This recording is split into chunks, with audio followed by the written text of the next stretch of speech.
Rabies, salah satu penyakit yang paling berbahaya di dunia, penularannya begitu cepat dan seringkali tidak disadari, dengan tingkat kematian 99%. Jika kamu memiliki hewan peliharaan, atau tinggal di lingkungan yang banyak hewan berkeliaran, maka kamu harus simak video ini sampai habis.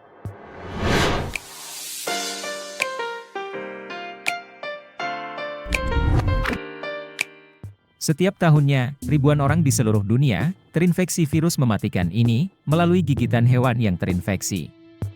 Jangan mengabaikan risiko ini, karena rabies dapat berakibat fatal jika tidak segera diobati. Kebanyakan orang yang terkena rabies, mereka tidak sadar bahwa virus ini dapat masuk ke tubuh mereka saat berinteraksi dengan hewan. Virus dapat masuk melalui cakaran, gigitan ataupun air liur hewan yang mengenai rongga terbuka pada tubuh. Lalu virus akan naik ke otak hingga saraf tulang belakang. Virus rabies perlu waktu 10 hari untuk sampai ke otak.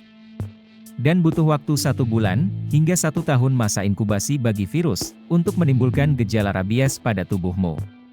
Cepat atau lambatnya virus menyebar, tergantung lokasi gigitan atau tempat masuk virus tersebut. Semakin dekat ke otak maka akan semakin cepat gejalanya muncul. Ini mirip-mirip seperti virus zombie yang ada di film-film.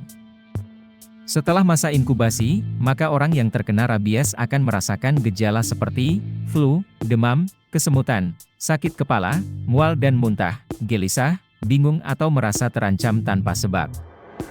Lalu menjadi hiperaktif, mengalami halusinasi, sulit menelan dan pada akhirnya takut pada air. Gejala-gejala ini berkembang secara bertahap. Jika sudah sampai tahap takut pada air, maka bisa dipastikan orang itu akan segera mati. Meski fatal, namun seseorang bisa berpeluang sembuh, asal cepat ditangani. Cara penanganan rabies adalah, dengan segera mencuci luka bekas gigitan atau cakaran, selama 15 menit di air mengalir dengan sabun. Lalu segeralah ke rumah sakit untuk diberi vaksin rabies. Perlu diingat, seseorang hanya bisa divaksin sebelum gejalanya muncul. Oleh karena itu, jangan anggap remeh bekas gigitan atau cakaran dari hewan, bahkan dengan hewan peliharaan sekalipun. Karena kita tidak tahu mereka membawa virus atau tidak.